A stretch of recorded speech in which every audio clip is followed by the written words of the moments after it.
Again, there was a day when the sons of God came to present themselves before the Lord, and Satan came also among them to present himself before the Lord. And the Lord said to Satan, "From where do you come?" Satan answered the Lord and said, "From going to and fro on the earth, and from walking back and forth on it." Then the Lord said to Satan, "Have you considered my servant Job, that there is none like him on the earth, a blameless and upright man, one who fears God and shuns evil, and still he holds fast to his integrity, although you incited me against him to destroy him without cause?" So Satan answered the Lord and said, "Skin for skin. Yes, all that a man has he will give for his life. But stretch out your hand now and touch his bone and his flesh, and he will surely curse you to your face." And the Lord said to Satan, "Behold, he is in your hand, but spare his life." So Satan went out from the presence of the Lord and struck Job with painful boils from the sole of his foot to the crown of his head. And he took for himself a potsherd with which to scrape himself while he sat in the midst of the ashes. Then his wife said to him, "Do you still hold fast to your integrity? Curse God and die." But he said to her, "You speak as one of the foolish women speaks. Shall we indeed accept good from God, and shall we not accept adversity?" And all this Job did not sin with his lips. So we're going to go to look at my notes now. And what I've done was I've circled again to signify that this is another time, a separate time than the first one. So again, there was a day when the sons of God came to present themselves before the Lord. Satan came also among them to present himself before the Lord.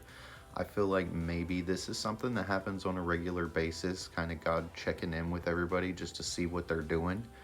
Because God asks Satan, "Where do you come from?" Satan answers, "Going to and fro on the earth." The Lord says to Satan again, "Have you considered my servant Job, that there is none like him, a blameless and upright man who fears God and shuns evil? And still," I circled the word still, "he holds fast to his integrity, although you incited me against him to destroy him without cause." So I circled still because even after the trial that Job went through, he is still holding on to his integrity. He is still loving God. He is still worshiping God, even though Satan incited God against him to destroy him without cause. Basically, Satan incited God against him for no reason. So Satan answers the Lord and basically says, "Skin for skin. All that a man has, he'll give for his life. He'll give up his possessions. But if you stretch out your hand," and I circled your hand, speaking of the Lord's hand, "and touch his bone and his flesh, he will surely curse you to your face." So he's basically saying that Job will deal with losing his stuff, even deal with losing his family.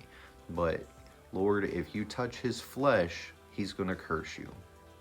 So then again, the Lord is incited against Job, because here we go again. The Lord said to Satan, "Behold, he is in your hand, but spare his life." So I circled he's in your hand because again, Satan says to the Lord, "Stretch out your hand." The Lord says back to Satan, "He's in your hand, but spare his life." And I wrote here, God sets boundaries. The word "but" signifies Satan can't do the ultimate. He can't take Job's life. He can just inflict his body basically with pain. And that's what it says he did here. So Satan went out from the presence of the Lord and struck Job with painful boils from the sole of his foot to the crown of his head. And he, Job, took for himself a potsherd with which to scrape himself while he sat in the midst of the ashes.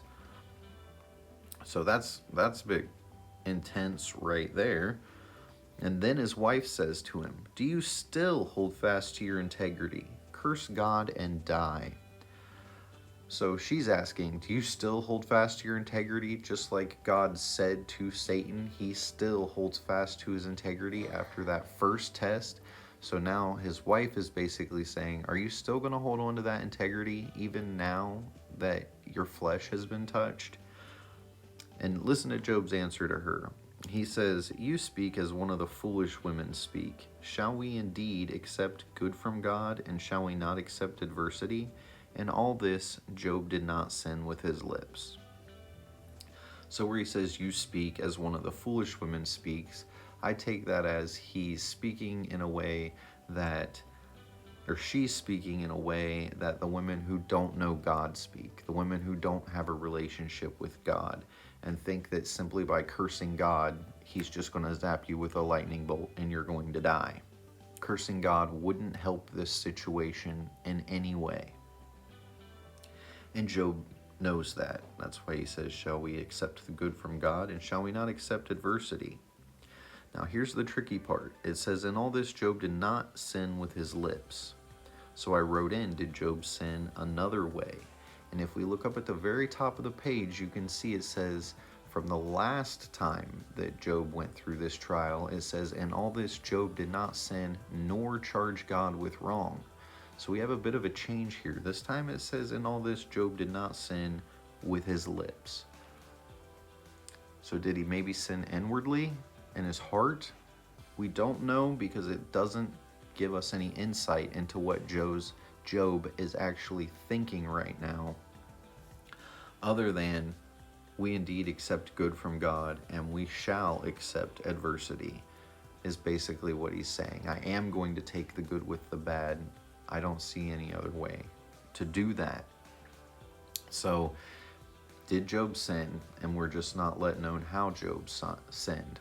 And what do you think? What do you think about the fact that God seems to be allowing Satan? Satan doesn't seem to have the power to do this on his own without permission from God. And then he has to stick within God's boundaries, such as last time he said, don't touch Job, you can touch his stuff. Now this time he's saying you can touch Job, but you can't take his life. So he's constantly setting boundaries for what Satan can do. But what seems odd to me is it says, you incited me against him to destroy him without cause. And then here we go again. I mean, the same thing seems to be happening. Satan, the accuser, is accusing Job, and the Lord is turning Job over to Satan.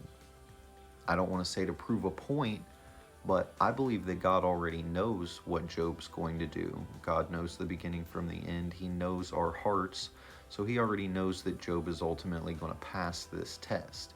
And maybe that's why he offers up Job to be this test subject for Satan.